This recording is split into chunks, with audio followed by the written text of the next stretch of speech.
허리야담을 찾아주셔서 감사합니다. 항상 건강하시고 좋은 일만 가득하시길 기원할게요. 지금 구독하시고 바로 오늘 야담 들어보시죠. 때는 바야흐로 단풍이 곱게 물들어가는 늦가을. 새벽 안개가 자욱하게 궁궐 지붕을 감싸던 어느 날이었습니다.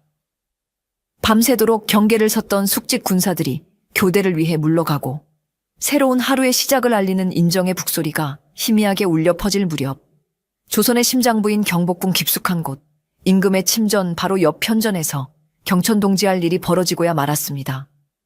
그것은 바로 나라의 권위와 정통성을 상징하는 국세, 즉 임금의 옥새가 감쪽같이 사라진 것이었습니다.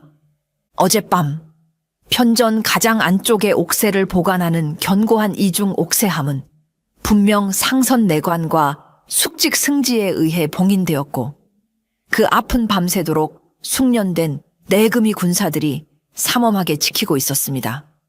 그런데 아침 일찍 다음 날 정무를 위해 옥새를 꺼내려던 상선 내관이 봉인이 교묘하게 뜯겨 있고 옥새함의 자물쇠가 열린 채 그 안이 텅 비어 있는 것을 발견한 것입니다.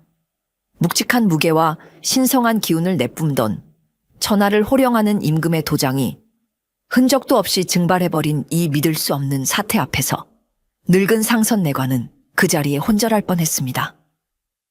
옥새가 사라졌다는 소식은 삽시간에 궁궐 전체를 공포와 혼란의 도가니로 몰아넣었습니다. 이는 단순한 도난 사건이 아니었습니다. 옥새는 곧 임금의 권위요, 나라의 정통성이었습니다. 옥새 없이는 임금의 교지가 효력을 발휘할 수 없었고 국가의 중대사를 결정할 수도 없었습니다. 만약 이 옥새가 반역을 꿈꾸는 자의 손에 들어간다면 그 파장은 상상조차 할 수 없는 끔찍한 결과를 초래할 것이 분명했습니다. 당장이라도 나라의 근간이 송두리째 흔들릴 수 있는 절체절명의 위기였지요. 임금께서는 이 믿을 수 없는 보고를 받고는 한동안 말을 잇지 못하고 망연자실한 표정을 지으셨습니다. 그의 얼굴은 핏기가 가신 채 창백하게 변했고 용상에 앉은 그의 어깨는 청은망은의 무게에 짓눌린 듯 축 처져 있었습니다. 옥새가 사라졌단 말이냐. 그의 목소리는 가늘게 떨리고 있었습니다. 조정의 중신들은 이 전대미문의 사태 앞에서 어쩔 줄 몰라 하며 서로 눈치만 살필 뿐 누구 하나 섣불리 입을 열지 못했습니다. 궁궐 안은 마치 폭풍전야처럼 무겁고 불길한 침묵만이 감돌았습니다. 어좌의 그림자는 그 어느 때보다도 깊고 어둡게 드리워져 있었습니다. 임금께서는 극도의 불안감 속에서 뜬 눈으로 밤을 지사우며 고뇌에 빠졌습니다. 옥새의 도난 사건은 단순한 절도범의 소행으로 보기에는 너무나도 대담하고 치밀했습니다. 궁궐의 삼엄한 경비를 뚫고 옥새를 훔쳐 달아날 수 있는 자는 그리 많지 않았습니다. 범인은 필시 궁궐 내부 사정에 정통하고 임금의 가장 가까운 곳까지 접근할 수 있는 자일 가능성이 높았습니다. 어쩌면 자신이 믿었던 신하들 중에 이 끔찍한 배신을 저지른 자가 있을지도 모른다는 생각에 임금은 온몸에 소름이 돋는 것을 느꼈습니다. 공식적으로는 의금부에서 즉시 수사에 착수했지만 임금은 그들을 완전히 신뢰할 수 없었습니다. 의금부 역시 이미 여러 세력들의 입김이 작용하고 있었고 자칫 잘못하면 사건의 진실이 은폐되거나 엉뚱한 방향으로 흘러갈 수도 있었기 때문입니다. 임금에게는 이 중차대한 사건을 아무도 모르게 오직 자신만을 위해 비밀리에 수사하여 진범을 밝혀낼 믿을 만한 인물이 절실히 필요했습니다. 며칠 밤낮을 고민하던 임금의 뇌리에 문득 한 사람의 이름이 떠올랐습니다. 성대유. 그는 과거 사헌부 감찰로 재직하며 여러 권력형 비리 사건들을 명쾌하게 해결하여 명성을 떨쳤던 인물이었습니다. 그는 누구보다 뛰어난 관찰력과 냉철한 판단력, 그리고 한 번 맡은 사건은 그 배후까지 철저히 파헤쳐내는 집요함을 지니고 있었지요.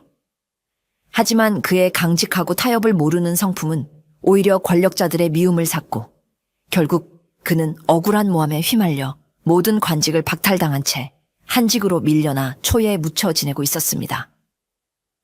임금은 성대유야말로 이 옥새 도난 사건의 진실을 밝혀낼 유일한 적임자라고 판단했습니다. 그는 즉시 가장 믿을 만한 내관을 시켜 아무도 모르게 성대유를 궁궐로 불러들였습니다. 며칠 후 초췌하지만 여전히 형형한 눈빛을 잃지 않은 성대유가 임금의 밀명을 받고 어전에 나타났습니다. 성감찰, 오랜만이요. 임금의 목소리에는 깊은 시름과 함께 한 가닥 희망이 섞여 있었습니다. 지금 과인은 누구도 믿을 수 없는 처지에 놓여 있어. 부디 그대의 날카로운 지혜와 변치 않는 충성심으로 사라진 옥새를 찾아내고 이 끔찍한 사건의 배후를 밝혀주시오. 이 나라의 안위가 그대의 어깨에 달려 있소이다. 성대유는 임금의 간절한 어명 앞에서 깊이 고개를 숙였습니다. 비록 세상에 풍패 시달려 몸과 마음이 지쳐 있었지만 그의 가슴 속에는 여전히 정의를 향한 불꽃이 꺼지지 않고 타오르고 있었습니다. 성근이 망극하옵니다, 전하.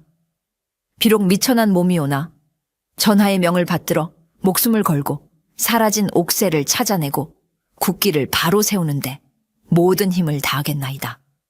그의 목소리에는 흔들림 없는 결의가 담겨 있었습니다. 그렇게 은둔했던 감찰성 대유는 임금의 밀명을 받고 어둠 속에서 홀로 진실을 추적하는 위험한 임무를 맡게 되었습니다. 그의 손에 조선의 운명이 달려 있었습니다. 성대유는 임금의 밀명을 받은 즉시 비밀리에 옥새도난 사건에 대한 조사에 착수했습니다. 그는 가장 먼저 옥새가 사라진 편전과 그 주변을 샅샅이 살폈습니다. 옥새를 보관하던 이중 옥새함은 외부에서 강제로 부순 흔적 없이 아주 능숙한 솜씨로 자물쇠가 열려 있었습니다. 이는 범인이 옥새함의 구조를 잘 알고 있거나 혹은 열쇠를 가지고 있었을 가능성을 시사했습니다. 또한 편전을 지키던 내금이 군사들의 증언에 따르면 사건 당일 밤 편전 주변에는 그 어떤 외부인의 침입 흔적도 발견되지 않았다고 했습니다.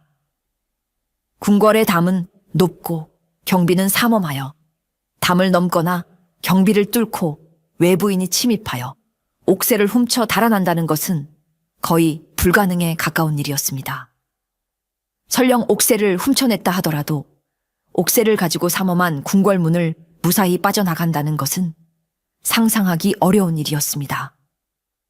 이 모든 정황은 단 하나의 가능성을 가리키고 있었습니다. 범인은 바로 궁궐 내부에 있으며 그것도 임금을 가장 가까이에서 보필하며 궁궐 내부 사정에 정통한 자들 중에 있을 가능성이 매우 높다는 것이었습니다. 어쩌면 범인은 단독 범행이 아니라 여러 명이 공모하여 치밀하게 계획된 범죄를 저질렀을 수도 있었습니다. 성대유의 수사는 극도로 제한적이고 은밀하게 진행될 수밖에 없었습니다. 임금의 밀명을 받은 사실이 알려지는 날엔 오히려 범인에게 경고를 주어 그들의 도주를 돕거나 증거를 인멸할 시간을 줄 수도 있었기 때문입니다. 그는 자신의 신분을 숨긴 채 때로는 하급 관리로 때로는 평범한 나그네로 위장하여 궁궐 구석구석을 탐문하고 관련자들을 은밀히 만나기 시작했습니다. 그의 용의선상에는 수많은 궁궐 사람들이 떠올랐습니다.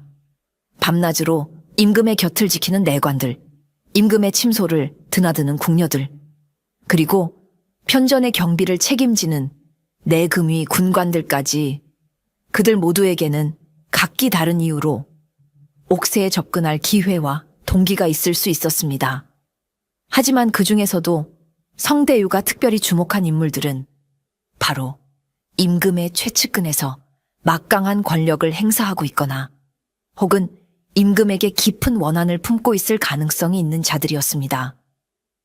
그의 예리한 수사망은 이제 궁궐 깊숙한 곳에 숨겨진 검은 그림자들을 향해 서서히 좁혀 들어가고 있었습니다.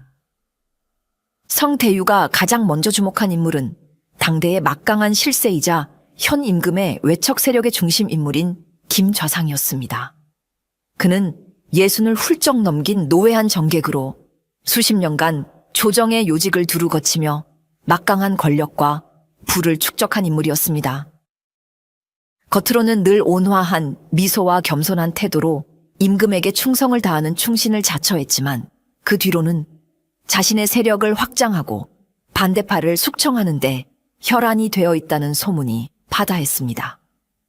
특히 최근 들어 임금께서 김좌상을 비롯한 외척 세력의 발호를 경계하고 그들의 권력을 견제하려는 움직임을 보이면서 김좌상과 임금 사이에 미묘한 갈등과 긴장감이 흐르고 있다는 것은 공공연한 비밀이었습니다. 만약 김좌상이 옥새를 손에 넣어 임금을 허수아비로 만들고 조정을 자신의 소나기에 넣으려 하거나 심지어 다른 뜻을 품고 역모를 꾸미려 한다면 그에게는 충분한 동기와 능력이 있었습니다. 성태유는 은밀히 김좌상을 만나 그의 관상을 살폈습니다. 김좌상의 관상은 과연 노회한 권력자의 그것이었습니다. 넓고 반듯한 이마는 뛰어난 지략과 야심을 보여주었고 매섭게 빛나는 눈매는 그의 냉철하고 결단력 있는 성격을 드러냈습니다.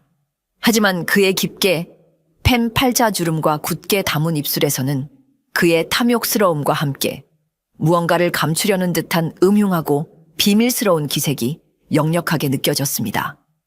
특히 그의 눈썹 사이 미간에는 검붉은 기운이 안개처럼 서려 있었는데 이는 최근 큰 배신을 당했거나 혹은 자신이 큰 배신을 계획하고 있을 때 나타나는 흉상 중 하나였습니다. 성대유는 김좌상과의 대화에서 옥새도난 사건에 대한 그의 반응을 유심히 살폈습니다.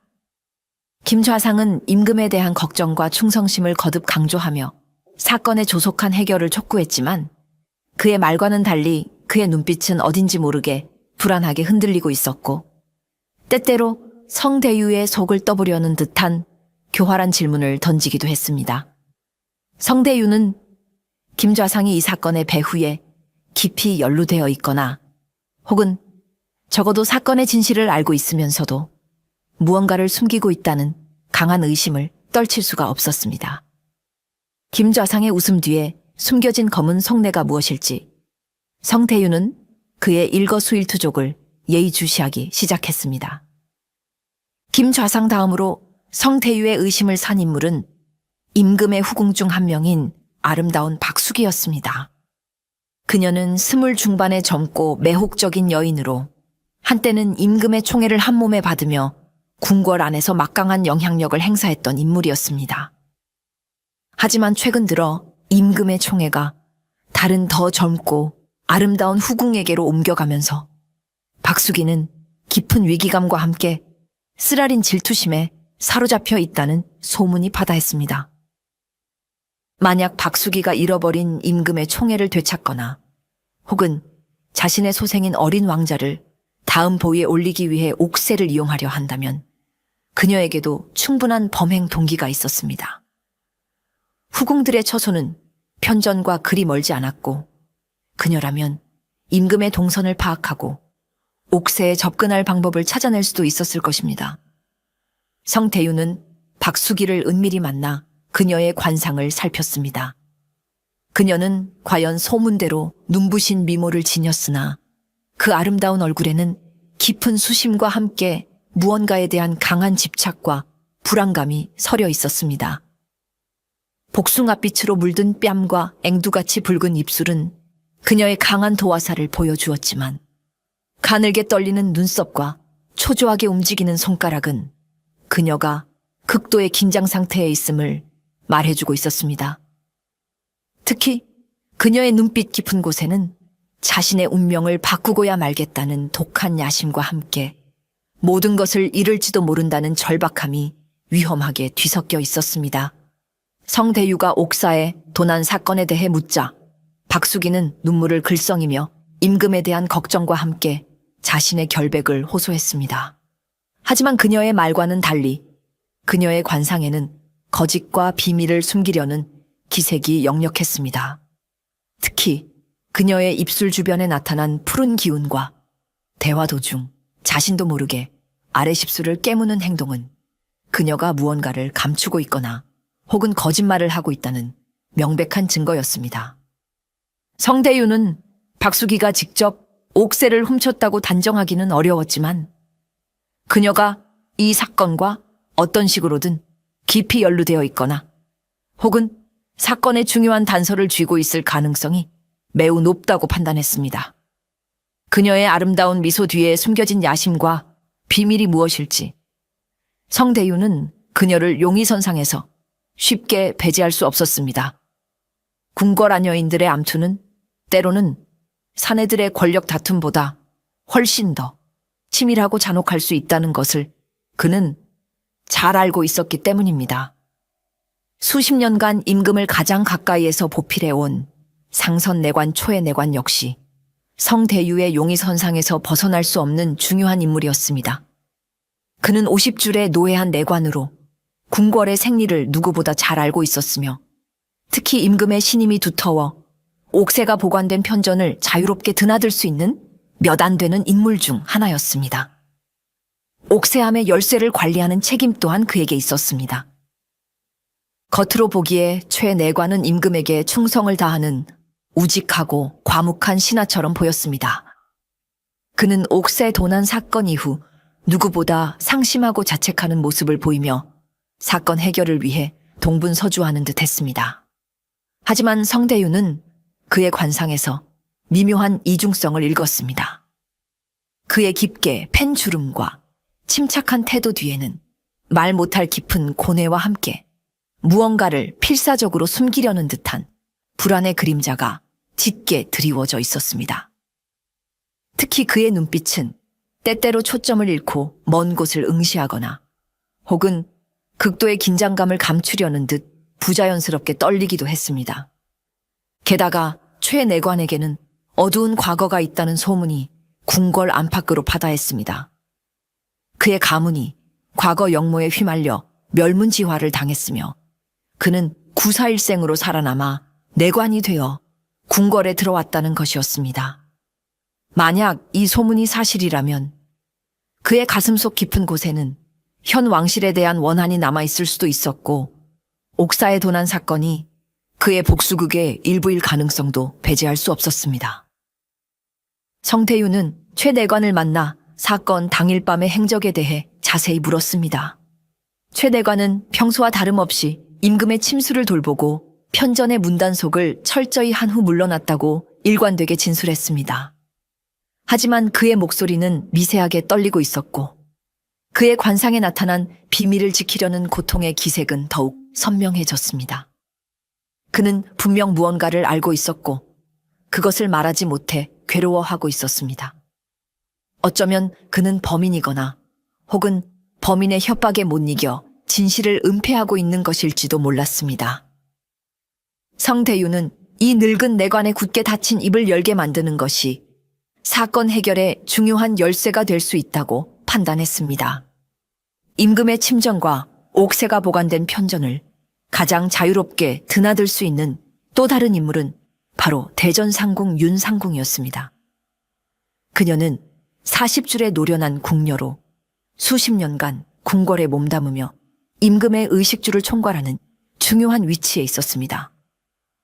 평소 눈치가 빠르고 입이 무겁기로 정평이 나 있어 임금의 두터운 신임을 받고 있었지만 옥새 도난 사건 이후 그녀의 행동은 어딘지 모르게 평소와 달랐습니다.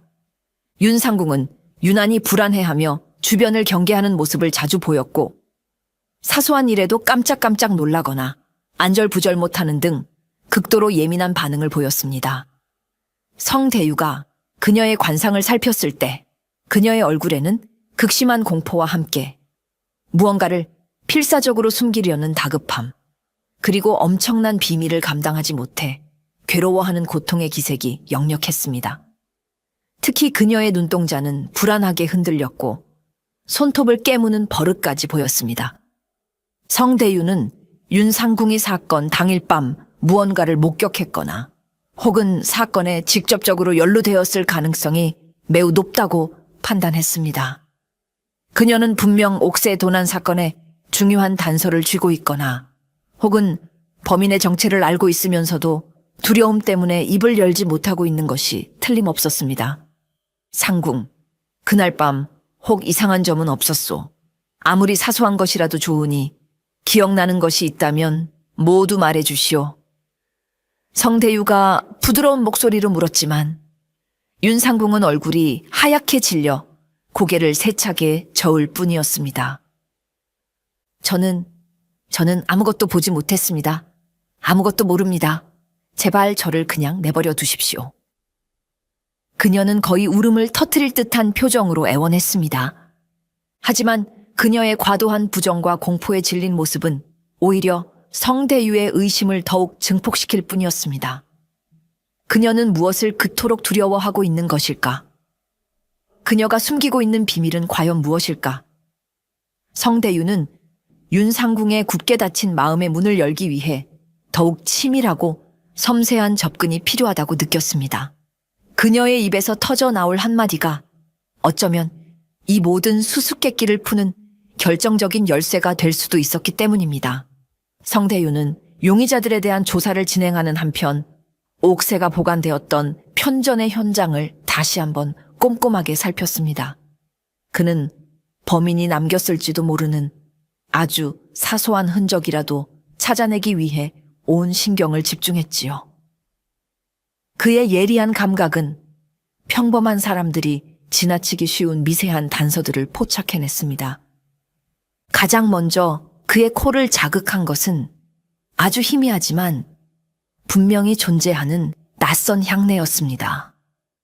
옥새를 보관하던 옥새함 주변에서, 그리고 옥새함이 놓여있던 탁자 밑에서, 평소 궁궐 안에서는 맡을 수 없었던 독특하고도 이국적인 향기가 미세하게 풍겨 나왔습니다. 그것은 마치 먼 서역에서나 나는 듯한 혹은 깊은 산속의 희귀한 약초에서나 맡을 수 있을 법한 낯설고도 강렬한 향이었습니다. 이 향은 범인이 남긴 중요한 단서가 될 수 있었습니다. 과연 이 향의 주인은 누구이며 어떤 경로로 궁궐 안까지 들어오게 된 것일까요? 또한 성대유는 옥새함 근처 바닥의 틈새에서 아주 작게 찢어진 서찰 조각 하나를 발견했습니다. 그것은 불에 타다 남은 듯 가장자리가 검게 그을려 있었고 종이의 재질 또한 궁궐에서 일반적으로 사용하는 것이 아닌 조금 더 질기고 두꺼운 것이었습니다.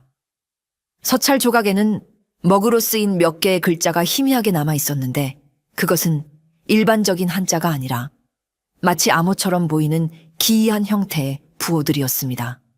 이 서찰 조각은 무엇을 의미하는 것일까? 옥사의 도난과 어떤 관련이 있는 것일까? 낯선 향과 의문의 서찰 조각. 이 두 가지 단서는 성대유에게 새로운 수사의 방향을 제시해 주었습니다. 옥사의 도난은 단순한 내부 소행이 아니라 외부 세력과 연계된 더욱 복잡하고 거대한 음모의 일부일 수도 있다는 가능성이 떠오른 것입니다. 그는 이 단서들을 바탕으로 궁궐 안팎의 정보망을 총동원하여 향의 출처와 서찰의 내용을 파악하는데 모든 힘을 쏟기 시작했습니다. 그의 추리는 이제 궁궐 담장을 넘어 더 넓은 세상으로 향하고 있었습니다.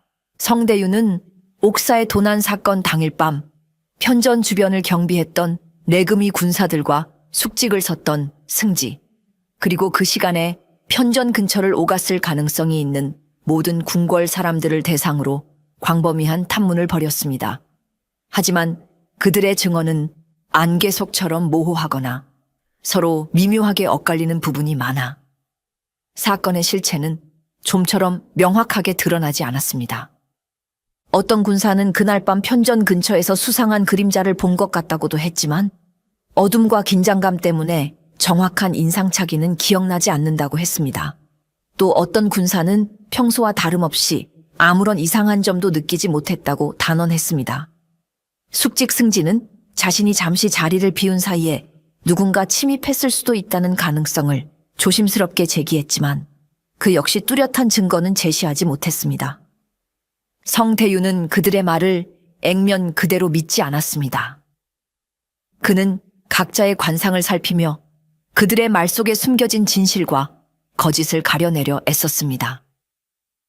어떤 이는 실제로 무언가를 숨기기 위해 거짓말을 하고 있었고, 어떤 이는 두려움 때문에 자신이 본 것을 축소하거나 왜곡하여 말하고 있었으며, 또 어떤 이는 정말 아무것도 모르고 있었습니다. 특히 용의선상에 오른 김좌상, 박수계, 최내관, 윤상궁의 행적은 더욱더 의심스러웠습니다. 김 좌상은 그날 밤 자신의 처소에서 밤늦도록 정무를 보고 있었다고 주장했지만 그의 곁을 지켰다는 하인의 증언은 어딘가 부자연스러웠습니다. 박숙이는 몸이 좋지 않아 일찍 잠자리에 들었다고 했지만 그녀의 방에서는 밤늦게까지 등불이 켜져 있었다는 궁녀의 목격담이 있었습니다. 최 내관은 편전의 문단속을 철저히 하고 자신의 처소로 돌아갔다고 했지만 그를 보았다는 다른 내관의 증언과는 시간상으로 약간의 차이가 있었습니다. 윤상궁은 그저 아무것도 보지 못했고 아무것도 모른다는 말만 되풀이하며 극도의 불안감을 드러냈습니다. 각자는 서로를 의심하거나 혹은 교묘하게 책임을 회피하려 하며 진실을 가리고 있었습니다.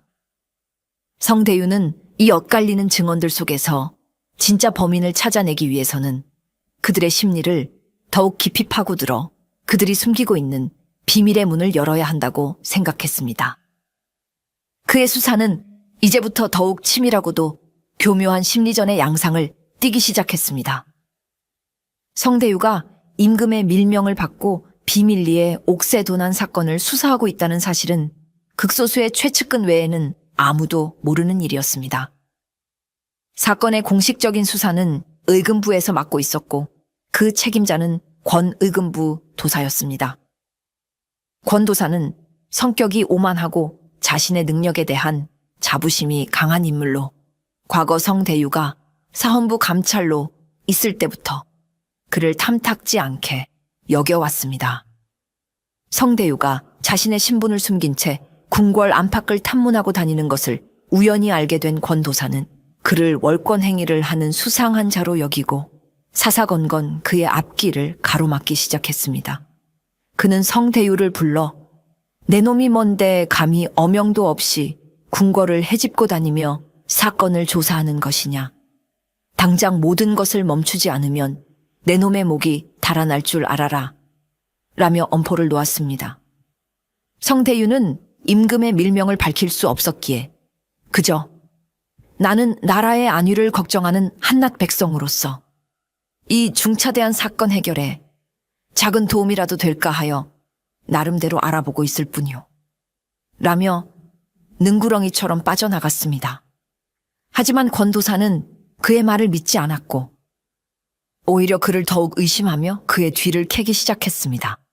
설상가상으로 권도사가 김 좌상의 신복이라는 흉흉한 소문까지 돌고 있었습니다.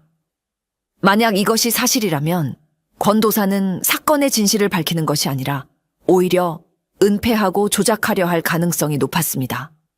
성대유는 이제 방해와 감시까지 견뎌내며 더욱 은밀하고 신중하게 수사를 진행해야 하는 어려운 상황에 놓이게 된 것입니다.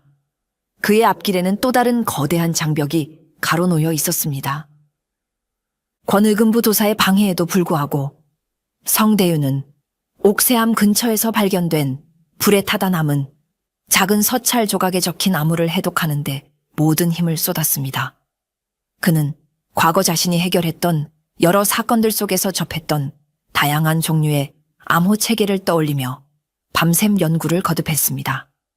며칠 밤낮을 고심한 끝에 그는 마침내 그 기이한 부호들이 특정 세력들 사이에서 비밀리에 사용되는 약속된 암호 체계의 일부임을 알아냈습니다. 암호는 고도의 훈련을 받은 자가 아니라면 해독하기 어려울 만큼 복잡하고 정교했습니다. 하지만 성대유는 끈질긴 노력과 번뜩이는 직관력으로 마침내 그 암호 속에 숨겨진 충격적인 내용을 일부 해독해내는데 성공했습니다. 비록 서찰 조각이 너무 작아 전체 내용을 파악할 수는 없었지만 해독된 몇몇 단어들은 그의 등골을 서늘하게 만들기에 충분했습니다. 거사, 용상, 새로운 하늘. 이 단어들은 단순한 옥새 도난을 넘어선 훨씬 더 거대하고 끔찍한 음모, 즉 반역을 암시하고 있었습니다. 누군가가 옥새를 훔쳐내어 임금의 권위를 실추시키고 혼란을 틈타 거사를 일으켜 용상을 찬탈하고 새로운 왕조를 세우려 하고 있었던 것입니다. 성대유는 이 끔찍한 진실 앞에서 전율했습니다. 이제 이 사건은 단순한 절도 사건이 아니라 나라의 운명이 걸린 절체절명의 위기 상황임을 깨달은 것입니다. 그는 즉시 임금께 이 사실을 비밀리에 보고하고 반역의 배후를 밝혀내기 위한 더욱 위험하고도 긴급한 수사에 착수해야만 했습니다. 그의 어깨에 짊어진 책임감은 이루 말할 수 없이 무거웠습니다. 반역의 실마리를 포착한 성대유는 이제 용의자들의 거짓된 행적을 깨뜨리고 그들의 입에서 진실을 끌어내기 위해 더욱 강하게 그들을 압박하기 시작했습니다. 그는 자신이 수집한 단서들과 해독된 암호의 일부를 교묘하게 활용하여 각 용의자들이 숨기고 있는 비밀의 핵심을 정확히 찔렀습니다.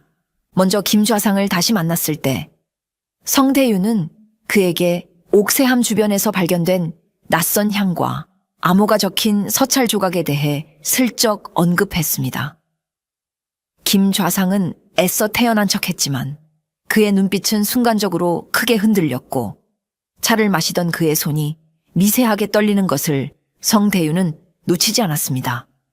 그는 김좌상이 이 모든 음모의 정점에 있거나 적어도 깊숙이 관여하고 있음을 확신했습니다.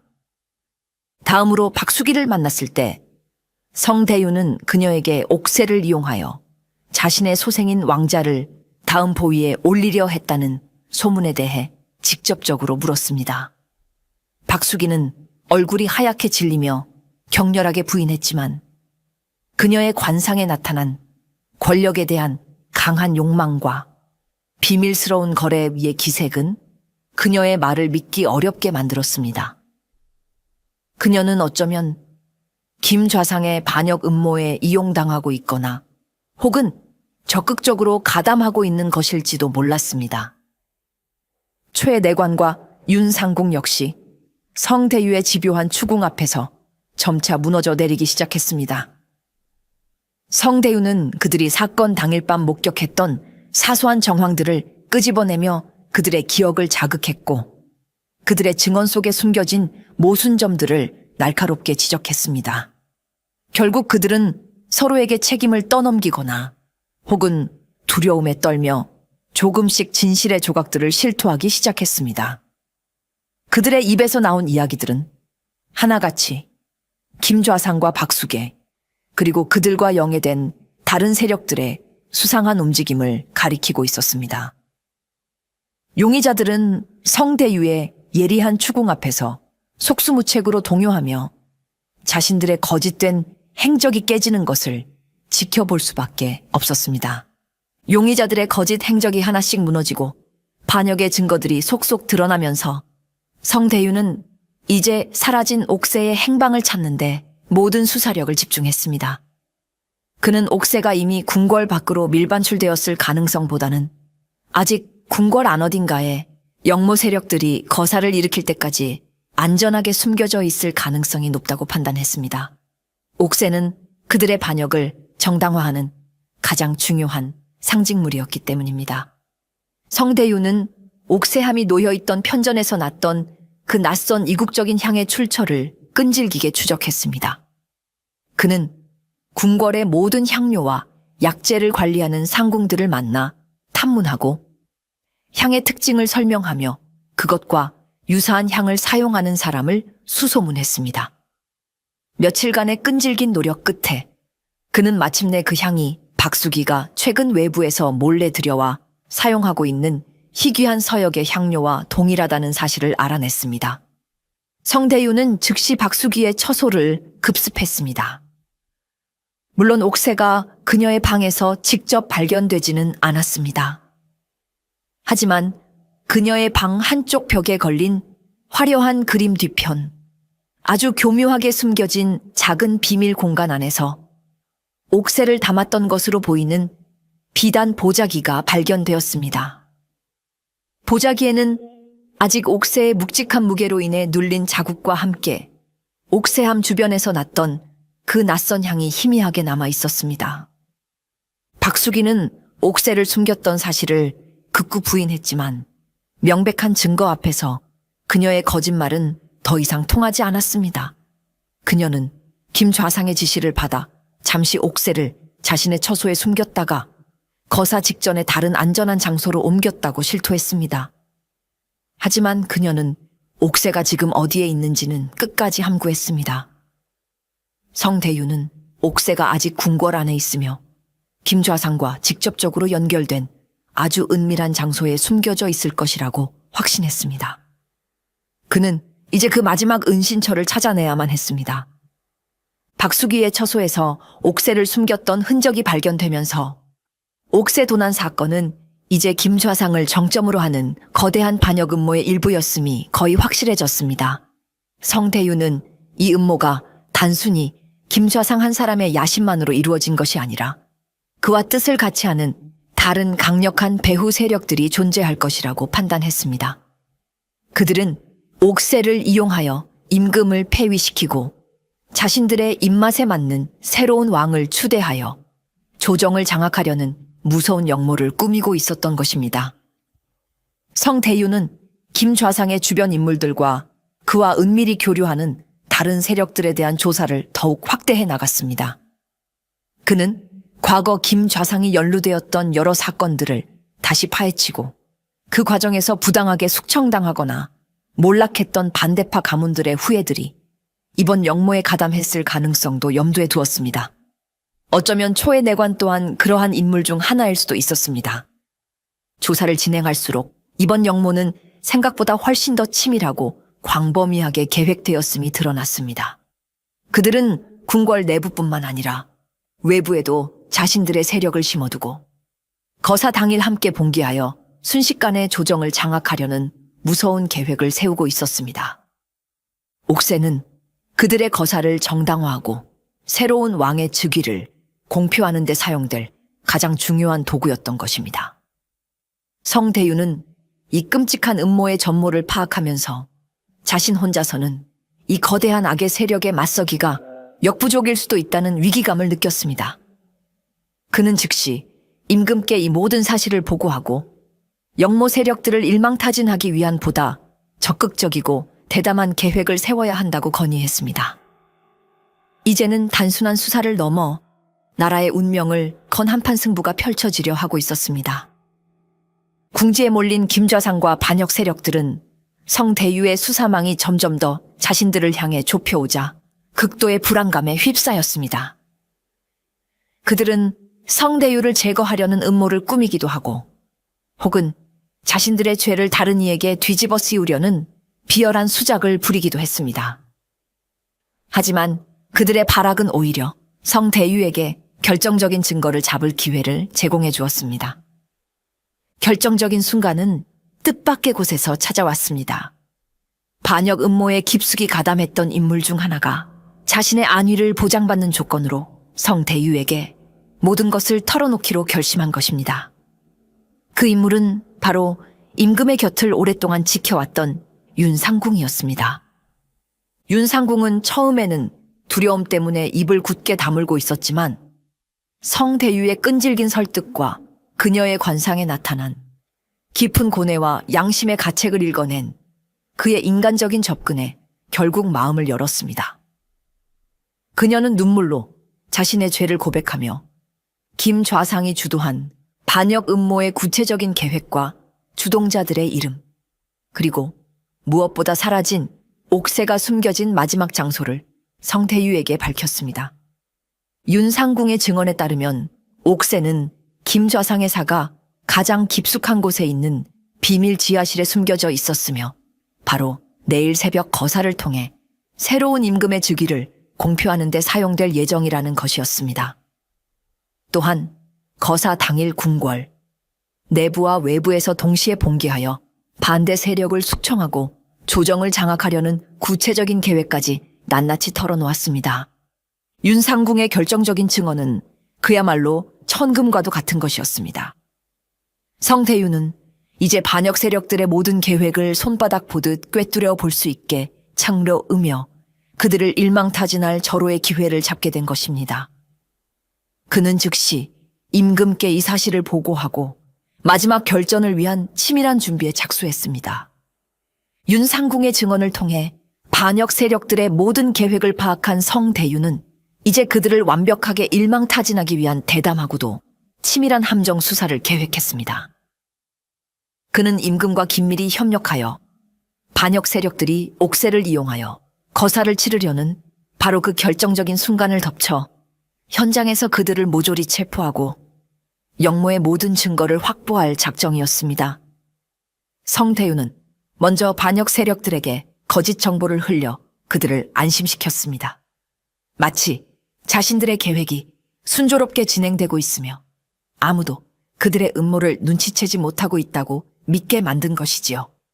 또한 궁궐 내부의 경비를 의도적으로 허술하게 보이도록 조작하여 그들이 거사를 일으키기에 최적의 환경이라고 착각하게 만들었습니다. 동시에 성대유는 자신을 따르는 소수의 정예 금군들과 함께 김좌상의 사가 주변에 비밀리에 잠복하여 그들의 움직임을 철저히 감시했습니다. 그는 거사 당일 새벽 김좌상이 옥새를 가지고 궁궐로 향하는 바로 그 순간을 포착하여 궁궐 안팎에서 동시에 영모 세력들을 덮칠 계획을 세웠습니다. 이 모든 계획은 극비리에 진행되었으며 오직 임금과 성대유 그리고 그가 절대적으로 신뢰하는 몇몇 신복들만이 알고 있었습니다. 만약 조금이라도 정보가 새어나간다면 모든 것이 수포로 돌아갈 수 있는 그야말로 살얼음판을 걷는 듯한 아슬아슬한 작전이었습니다. 성대유는 자신의 모든 지략과 용기를 총동원하여 이 마지막 한판 승부에 조선의 운명을 걸었습니다. 마침내 거사 당일 새벽 짙은 어둠을 틈타 김좌상이 자신의 사가 비밀 지하실에서 옥새를 꺼내들고 신복들과 함께 궁궐을 향해 은밀히 움직이기 시작했습니다. 그들의 얼굴에는 영모 성공에 대한 기대감과 함께 극도의 긴장감이 서려 있었지요. 그들은 자신들의 계획이 완벽하다고 믿었지만 이미 성대유가 쳐놓은 거대한 그물 속으로 스스로 걸어 들어가고 있는 것이나 다름없었습니다. 김좌상 일행이 궁궐에 약속된 장소에 도착하여 다른 영모 세력들과 합류하고 옥새를 이용해 새로운 임금의 즉위를 선포하려는 바로 그 결정적인 순간, 사방에서 갑자기 수많은 횃불이 일제히 밝혀지며 성대유가 이끄는 정예 금군들이 함성을 지르며 그들을 덮쳤습니다. 역적들을 모조리 체포하라. 한 놈도 놓치지 마라. 성대유의 우렁찬 명령과 함께 금군들은 용맹하게 역도들을 향해 돌진했습니다. 예상치 못한 기습에 영모 세력들은 혼비백산하여 제대로 저항도 하지 못하고 속수무책으로 무너져 내렸습니다. 궁궐 안팎에서 동시에 진행된 성대유의 치밀한 작전으로 반역에 가담했던 모든 주동자들과 그 수하들은 삽시간에 체포되었습니다. 치열한 격투 끝에 영모의 수괴였던 김좌상 또한 성대유의 칼날 앞에 무릎을 꿇고 그 자리에서 포박되었습니다.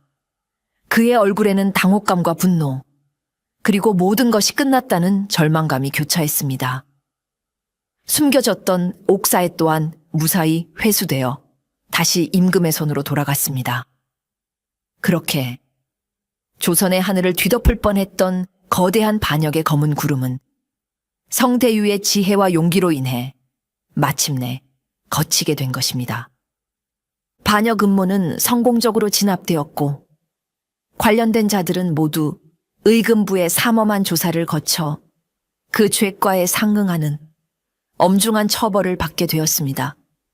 영모를 주도했던 김좌상을 비롯한 핵심 주동자들은 참수형이라는 극형에 처해졌고 그들의 가문 또한 멸문지화를 면치 못했습니다.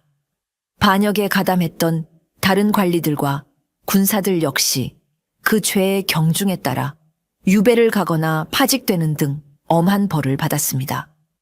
한편 옥사의 도난 사건에 연루되었던 다른 인물들의 처분도 내려졌습니다. 임금의 총애를 잃고 김좌상의 영모에 이용당할 뻔했던 후궁 박숙이는 비록 영모에 직접 가담하지는 않았으나 옥새 도난 사실을 알고도 묵인하거나 혹은 자신의 야심을 위해 이용하려 했던 죄가 인정되어 폐위된 후 궁궐에서 쫓겨나 사계 유폐되는 신세가 되었습니다. 상선 내관 초의 내관과 대전 상궁 윤 상궁은 처음에는 김좌상의 협박에 못 이겨 영모에 가담할 뻔했으나 결국 성대유에게 모든 사실을 털어놓고 영모를 진압하는 데 결정적인 도움을 준 공을 인정받아 죄를 용서받고 관직을 유지할 수 있었습니다. 하지만 그들은 평생 동안 자신들의 어리석었던 행동을 후회하며 임금과 나라에 충성을 다했다고 합니다. 이렇게 하여 옥사의 도난으로 시작된 조선의 큰 위기는 관련자들의 공과 죄를 명확히 가리는 것으로 일단락되었습니다. 정의는 실현되었지만 그 과정에서 드러난 인간의 탐욕과 배신은 많은 이들에게 깊은 상처와 교훈을 남겼습니다. 사라진 옥새를 되찾고 거대한 반역 음모를 분쇄하여 국가의 위기를 막아낸 성대유의 공은 그야말로 하늘을 찌를 듯했습니다. 임금께서는 그의 뛰어난 지혜와 흔들림 없는 용기, 그리고 나라를 위한 변치 않는 충성심에 크게 감복하여 그에게 파격적인 상을 내리고 다시 사헌부의 중요한 요직에 중용했습니다. 한때 억울한 모함으로 좌천되어 초예에 묻혀 지냈던 그는 이번 사건을 통해 자신의 능력과 가치를 다시 한번 만천해 증명해 보인 것입니다. 그의 이름은 강직하고 지혜로운 신하의 표상으로 조정 안팎에 널리 알려졌고 백성들 사이에서도 그의 공적을 칭송하는 이야기가 자자하게 퍼져나갔습니다. 성대유는 다시 얻은 관직에서도 예전과 변함없이 청렴하고 강직한 자세로 국정을 보좌하며 임금의 두터운 신임을 받았습니다. 그는 이번 사건을 통해 얻은 교훈을 바탕으로 나라의 기강을 바로 세우고 부패한 관리들을 척결하는 데 앞장섰으며 억울한 백성들의 목소리에 귀 기울이는 어진 관리로서의 소임을 다했다고 합니다. 그의 활약으로 인해 한동안 혼란스러웠던 조정은 다시 안정을 되찾았고 임금의 어좌 또한 굳건하게 바로 설 수 있었습니다. 모든 사건이 해결되고 궁궐에 다시 평화가 찾아왔지만 성대유의 마음 한구석에는 깊은 고뇌와 함께 세상사에 대한 회의감이 자리 잡았습니다. 그는 이번 옥새 도난과 반역 음모 사건을 해결하는 과정에서 인간의 끝없는 권력욕과 그로 인한 추악한 배신, 그리고 궁중암투의 냉혹하고도 비정한 현실을 다시 한번 뼈저리게 깨달았기 때문입니다. 한때 자신이 충성을 다해 모셨던 신하들이, 그리고 존경했던 인물들이 사사로운 욕망과 야심 때문에 나라를 위기에 빠뜨리고 서로를 죽고 죽이는 악의 다툼을 벌이는 모습을 목도하면서 그는 권력이라는 것의 허무함과 인간 존재의 깊은 고독감을 느끼지 않을 수 없었습니다. 임금께서는 그의 공을 높이사 다시 중요한 관직에 등용하려 했지만 성대유는 정중히 사양했습니다. 그는 화려한 궁궐 생활과 권력의 중심보다는 조용히 백성들의 삶을 살피고 그들의 억울함을 풀어주는 낮은 곳에서의 소임을 다하고 싶다는 뜻을 밝혔습니다. 그의 마음속에는 여전히 정의를 향한 불꽃이 타오르고 있었지만 이제 그 불꽃은 요란하게 타오르기보다는 은은하게 세상을 비추는 등불과 같은 것이 되기를 원했습니다. 임금께서는 그의 뜻을 존중하면서도 안타까움을 금치 못했습니다. 하지만 그의 강직한 성품과 뛰어난 능력을 이대로 묻어둘 수는 없다고 판단하셨지요. 며칠 밤낮을 고민한 임금께서는 마침내 성대유에게 새로운 밀명을 내리셨습니다. 그것은 바로 최근 민심이 흉흉하고 탐관오리의 바로가 심하다는 소문이 끊이지 않는 남쪽 변방의 한 고을로 내려가 암행 감찰의 임무를 수행하라는 것이었습니다. 공식적인 직함 없이 오직 임금의 신임만을 등에 업고 은밀하게 움직이며 부패를 척결하고 민심을 안정시키라는 중차대한 임무였지요. 성대유는 임금의 깊은 뜻을 헤아리고 이 새로운 부름을 받아들였습니다. 어쩌면 이것이야말로 자신이 진정으로 원했던 권력의 중심에서 벗어나 백성들의 삶 속으로 직접 들어가 그들의 아픔을 어루만지고 정의를 실현할 수 있는 기회일지도 모른다고 생각했습니다. 그는 조용히 짐을 꾸려 아무도 모르게 한양을 떠나 남쪽으로 향했습니다. 그의 새로운 여정은 그렇게 또 다른 비밀과 위험, 그리고 새로운 인연을 향해 시작되고 있었습니다. 성대유가 암행 감찰의 밀명을 받고 도착한 남쪽 변방의 고을은 겉보기에는 평화롭고 풍요로워 보였지만 그 이면에는 깊은 어둠이 도사리고 있었습니다. 고을 수령은 중앙에서 밀려난 무능한 인물이었고 실질적인 권력은 지방 토호 세력과 결탁한 아전들의 소나귀에 넘어가 있었습니다. 그들은 온갖 교묘한 방법으로 백성들의 고혈을 짜내고 자신들의 배를 불리는데 혈안이 되어 있었지요. 억울한 일을 당해도 하소연할 곳 없는 백성들의 원성은 하늘을 찌를 듯했지만 누구 하나 감히 그들의 횡포에 맞서지 못하고 있었습니다. 성대유는 허름한 나그네 차림으로 변복하고 마을 곳곳을 다니며 민심을 살폈습니다. 주막에서는 흉흉한 민심을 듣고 장터에서는 억울한 사연을 가진 이들을 만났으며 밤이면 몰래 관아 주변을 맴돌며 아전들의 비리를 뒷조사했습니다. 그의 예리한 관찰력과 뛰어난 관상술은 이곳에서도 어김없이 빛을 발했습니다. 그는 사람들의 얼굴에 나타난 기색과 말투, 몸짓 하나하나를 통해 그들의 숨겨진 속내와 비밀을 꿰뚫어 보았습니다. 그러던 중 그는 이 고을에서 최근 몇 년 사이에 의문스러운 실종 사건이 연이어 발생했다는 사실을 알게 되었습니다. 실종된 사람들은 대부분 고을 수령이나 아전들에게 밉보였거나 혹은 그들의 비리를 고발하려 했던 자들이었습니다. 관에서는 그들이 야반도주를 했거나 혹은 산짐승에게 해를 입었다고 서둘러 사건을 종결했지만 마을 사람들 사이에서는 그들이 누군가에 의해 살해되어 암매장되었다는 흉흉한 소문이 끊이지 않았습니다. 성대유는 이 연쇄 실종 사건이야말로 이 고을에 만연한 부패와 악행의 뿌리를 드러낼 결정적인 단서가 될 수 있다고 직감했습니다. 그는 마치 거미줄처럼 얽히고 설킨 이 사건의 진실을 파헤치기 위해 더욱 깊숙하고 위험한 곳으로 발을 들여놓기 시작했습니다. 그의 앞에는 옥사에 도난 사건 못지않은 거대하고 추악한 음모가 기다리고 있었습니다. 성대유가 연쇄 실종 사건을 조사하던 중 그의 앞에 의문의 여인 하나가 나타났습니다. 그녀는 늦은 밤 성대유가 머무는 허름한 객주집을 찾아와 자신을 실종된 한 선비의 누이라고 밝히며 동생의 행방을 찾아달라고 눈물로 간청했습니다. 여인의 이름은 소혜, 나이는 20 초반으로 보였고 슬픔에 잠겨 있었지만 그 눈빛에는 강인함과 함께 무언가를 숨기는 듯한 비밀스러운 기색이 서려 있었습니다. 성대유는 그녀의 관상을 살폈습니다. 그녀의 얼굴에는 깊은 슬픔과 원한, 그리고 복수심이 뒤엉켜 있었고 동시에 누군가를 극도로 두려워하는 기색 또한 역력했습니다. 그녀는 분명 무언가 중요한 단서를 알고 있거나 혹은 사건의 핵심과 깊이 연루되어 있는 인물임이 틀림없었습니다. 소혜는 처음에는 경계심을 풀지 않고 맴도는 이야기만 했지만 성대유의 진심, 어린 태도와 예리한 질문 앞에서 조금씩 마음을 열기 시작했습니다. 그녀의 동생은 고을 아전들의 비리를 고발하려다 실종되었으며 자신은 그 배후에 고을 수령과 지방 토호 세력이 있다는 것을 알고 있다고 털어놓았습니다. 또한 그녀는 동생이 남긴 비밀 장부를 가지고 있으며 그 안에는 그들의 모든 악행이 기록되어 있다고 했습니다.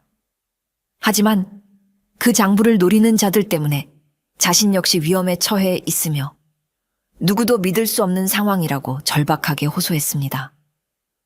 성대유는 소혜의 이야기가 사실이라면 이것이야말로 탐관오리들을 일망타진할 결정적인 증거가 될 수 있다고 판단했습니다. 하지만 동시에 그녀의 이야기에는 어딘지 모르게 석연치 않은 구석이 있었습니다. 그녀의 관상에 나타난 거짓과 숨겨진 의도의 기운은 그를 혼란스럽게 만들었습니다. 그녀는 정말 순수한 피해자일까? 아니면 이 모든 것이 또 다른 함정일까? 그럼에도 불구하고 성대유는 소혜를 돕기로 결심했습니다. 그녀가 가지고 있다는 비밀 장부를 확보하고 그녀를 안전하게 보호하며 사건의 진실을 밝혀내기로 한 것입니다. 하지만 그는 소혜를 완전히 믿지는 않았습니다. 그녀의 아름다운 눈물 뒤에 숨겨진 진짜 속내가 무엇일지 그는 한순간도 경계를 늦추지 않았습니다. 두 사람의 만남은 그렇게 서로를 의심하면서도 협력해야 하는 위험한 동행의 시작이었습니다. 성대유는 소혜와 함께 비밀 장부를 찾고 범인들의 처소를 알아내기 위해 위험한 작전을 펼치기 시작했습니다. 그 과정에서 몇 번이나 목숨을 위협받는 아슬아슬한 순간들을 넘겨야 했지요. 하지만 소혜의 용기와 기지, 그리고 성대유의 뛰어난 무예와 지략 덕분에 그들은 번번이 위기를 모면할 수 있었습니다. 함께 위험을 헤쳐나가면서 두 사람 사이에는 어느덧 끈끈한 동지애와 함께 미묘한 연정마저 싹트기 시작했습니다. 마침내 그들은 고을 수령과 토호 세력들이 비밀리에 회합을 갖는다는 낡은 사당을 급습하여 그들이 빼돌린 재물과 함께 연쇄 실종 사건의 희생자들의 유품들을 발견하고 그들의 모든 악행이 기록된 비밀 장부를 손에 넣는 데 성공했습니다. 모든 것이 계획대로 진행되는 듯 보였습니다. 하지만 바로 그 순간 예상치 못한 배신이 그들을 기다리고 있었습니다. 소혜가 갑자기 돌변하여 성대유를 공격하고 비밀 장부를 빼앗아 달아나려 한 것입니다. 성대유는 간신히 그녀의 공격을 피했지만 믿었던 그녀의 배신에 큰 충격을 받았습니다. 알고 보니 소혜는 처음부터 토호 세력의 수장과 한패였던 것입니다. 그녀는 실종된 선비의 누이가 아니었고 오히려 그 선비를 유인하여 죽음으로 몰아넣은 미끼였습니다. 그녀는 성대유에게 접근하여 그의 능력을 이용해 다른 경쟁 세력들을 제거하고 비밀 장부를 손에 넣어 자신들의 죄를 완전히 덮으려 했던 것입니다. 그녀의 슬픔, 어린 눈물과 절박한 호소는 모두 치밀하게 계산된 연기였습니다. 하지만 성대유는 이미 그녀의 관상에서 수상한 점을 간파하고 그녀의 배신을 어느 정도 예견하고 있었습니다. 그는 소혜가 장부를 가지고 도주하려는 순간 미리 포진시켜 두었던 암행 감찰의 수하들과 함께 그녀를 포위했습니다. 궁지에 몰린 소혜는 모든 것을 체념하고 자신의 죄를 자백했습니다. 그녀는 사랑하는 남자를 위해 어쩔 수 없이 악행에 가담했지만 마음 한구석에서는 늘 죄책감에 시달려왔다고 눈물로 호소했습니다. 소혜의 자백과 확보된 증거들을 바탕으로 고을 수령과 토호 세력, 그리고 그들에게 빌부터 악행을 저질렀던 아전들은 모조리 체포되어 의금부로 압송되었습니다. 그들의 추악한 죄는 만천에 드러났고 그들은 모두 법의 엄정한 심판을 받아 마땅한 처벌을 받았습니다. 억울하게 희생되었던 사람들의 원혼도 조금이나마 위로받을 수 있었을 것입니다. 소혜 역시 자신의 죄를 용서받을 수는 없었지만 수사에 협조하고 모든 사실을 자백한 점, 그리고 진심으로 뉘우치는 모습을 보인 점 등이 참작되어 참수형 대신 먼 변방으로 유배를 떠나는 것으로 형이 감해졌습니다. 그녀는 유배를 떠나기 전 성대유에게 찾아와 진심으로 사죄하고 그에게서 받은 짧지만 따뜻했던 인간적인 정에 대해 감사함을 표했다고 합니다. 모든 사건이 해결되고 고을에 다시 평화가 찾아오자 성대유는 임금께 모든 사실을 보고하고 암행 감찰의 임무를 마쳤습니다. 임금께서는 그의 뛰어난 공적을 다시 한번 치하하며 그에게 한양으로 돌아와 중요한 관직을 맡아줄 것을 제안했습니다. 하지만 성대유는 이번에도 정중히 사양했습니다. 대신 그는 이 남쪽 고을에 남아 부패로 피폐해진 민심을 수습하고 백성들의 삶을 돌보는 데 헌신하고 싶다는 뜻을 밝혔습니다. 그는 이번 사건을 겪으면서 자신이 진정으로 원하는 삶은 화려한 권력의 중심이 아니라 이름 없이 빚도 없이 백성들의 곁을 지키는 것임을 깨달았던 것입니다. 임금께서는 그의 굳은 의지를 꺾을 수 없음을 알고 마침내 그의 뜻을 받아들여 그를 그 고을의 새로운 수령으로 임명했습니다. 그리고 그의 곁에는 이번 사건 해결에 큰 도움을 주었고 그 과정에서 서로에게 깊은 신뢰와 연정을 느끼게 된 그 지역의 강직하고 현명한 아전의 딸이 새로운 인연으로 함께하게 되었습니다. 그녀는 성대유의 정의감과 따뜻한 마음에 감복하여 평생 그의 곁을 지키며 그의 뜻을 돕겠다고 약속했지요. 두 사람의 만남은 마치 험난한 폭풍구가 지나간 뒤 맑게 갠 하늘 아래 피어난 한 송이 꽃과도 같았습니다. 새로운 수령이 된 성대유는 자신의 모든 능력과 지혜를 다해 고을을 다스렸습니다. 그는 부패한 관리들을 척결하고 억울한 백성들의 한을 풀어주었으며 가난하고 소외된 이들을 보살피는데 온 힘을 기울였습니다. 그의 선정 아래 고을은 빠르게 안정을 되찾았고 백성들의 얼굴에는 웃음꽃이 피어나기 시작했습니다. 그의 곁에는 늘 현명하고 따뜻한 아내가 함께하며 그의 든든한 버팀목이 되어 주었습니다. 두 사람은 서로를 깊이 아끼고 존중하며 백성들의 모범이 되는 아름다운 가정을 꾸렸습니다. 그들에게는 옥동자 같은 아들과 어여쁜 딸도 여럿 태어나 집안에는 늘 행복한 웃음소리가 끊이지 않았다고 합니다. 성대유는 평생을 청렴하고 강직한 관리로서 백성들을 위해 헌신했고 그의 공적은 널리 알려져 후세에까지 귀감이 되었습니다. 사람들은 그를 하늘이 내린 감찰 혹은 백성을 구한 영웅이라 칭송하며 그의 이야기를 전설처럼 전했습니다. 비록 그는 벼슬길의 화려함이나 중앙 권력의 단맛을 좇지는 않았지만 백성들의 마음속에 영원히 살아 숨쉬는 진정한 영웅으로 기억되었습니다. 옥새 도난 사건으로 시작된 그의 험난했던 여정은 결국 그에게 진정한 삶의 의미와 가치를 깨닫게 해주고 아름다운 사랑과 백성들의 존경이라는 값진 결실을 안겨주었던 것입니다. 야담은 이렇게 한때 좌절했던 정의로운 관리가 다시 한번 세상을 향해 나아가 온갖 역경과 배신을 이겨내고 마침내 백성을 위한 참된 길을 걷게 되는 감동적인 이야기로 행복하게 막을 내립니다. 그의 빛 속의 눈은 어둠 속에서 진실을 꿰뚫었고 그 진실은 썩어빠진 세상을 정화하고 새로운 희망을 꽃피우는 귀한 씨앗이 되었던 것입니다. 허허, 참으로 가슴 뭉클하고도 교훈적인 이야기가 아니겠습니까? 부디 여러분의 삶에도 성대유와 같은 맑고 바른 정신이 늘 함께 하시기를 기원합니다.